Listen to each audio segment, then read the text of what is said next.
Welcome to Ann David's Inspiration today, and in our very first segment on how communication affects business, we are going to look at the customer.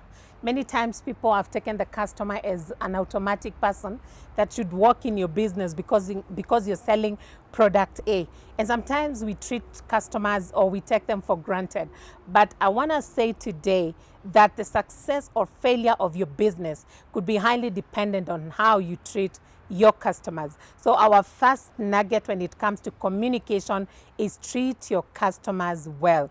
Every time a customer walks through the doors of your business, please remember that they've left 1,001 businesses, probably more, that sell the same product, and they have come to your business. Ask yourself, why is it that they've left those other businesses? Was it just randomly that they walked and they didn't have a better place to go? Sometimes they walk in the hope that they'll be treated well, they'll get the best service in your business, but then that becomes their very first and last visit to your shop, or to your business, whatever it is, because nowadays business is not just about selling tangible products, but sometimes you're selling even products that are online. You're selling products to someone you've never met, they've never met you, but because of the way business is run today, depending on how you treat them, they can actually come back or not come back at all. So please remember, treat your customer well, because it is through the first treatment that will determine whether they come back. Sometimes treating a customer well could mean just giving them a smile, telling them karibu, it's good to see you. And I like to use an example of the mama mbogas in the market. And maybe this can help somebody that is watching and you actually sell food, produce in the market. Many times when you go to the market, you will find women seated. One is selling potatoes, another one onions, another one tomatoes, and one is just there either on their phone, another one is just gazing into the blue skies, and another one says, Karibu customer. Sometimes, by the way, they may not be the best of business people, but because of that effort they have made, many times I've actually turned and bought to that one who said, Karibu customer, meaning they value my presence in that place, and I will walk there, and maybe that becomes the first and of many relationships of buying from that person. So please remember, as you run your business, treat your customers well. Don't assume them. Don't treat them as if you have another 1,000 waiting to walk into your business. That one customer could actually be many other that will either come in or go. The other point I'd like to mention in regard to treating your customer well, set up your business with customer convenience at the top of your mind. Have you ever been to a place and honestly there's no seat even for two people?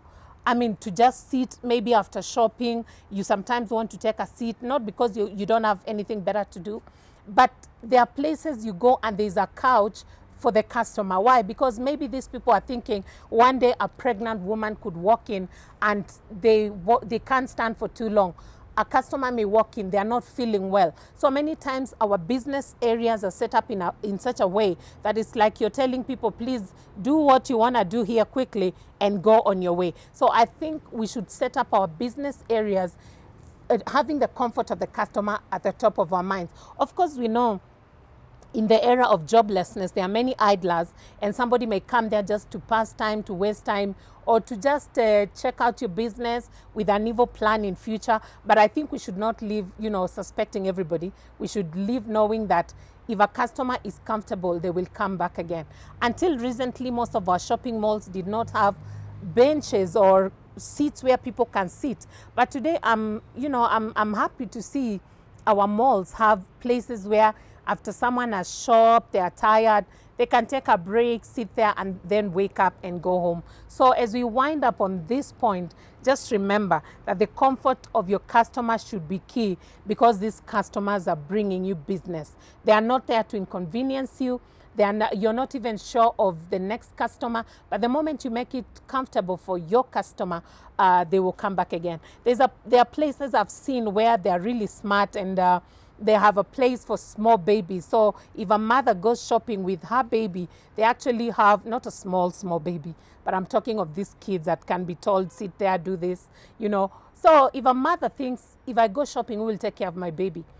There are places where you actually leave your baby and you pay, then they have a tag on them, and you come back after 20 or 30 minutes.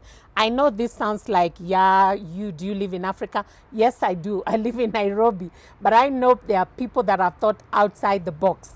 And as a result, they are able to get clientele that other businesses normally would not get. And so as we wind up, please remember, treat your customers well. And secondly, let the comfort of your customer be top priority for you. Thank you, hoping that as you put this into practice, people will come back and say, there's something that has changed about that business person. There's something that has changed about going to shop in that place or going to do business in that place. Thank you so much. Until we meet again next week, it's nice to have you watching.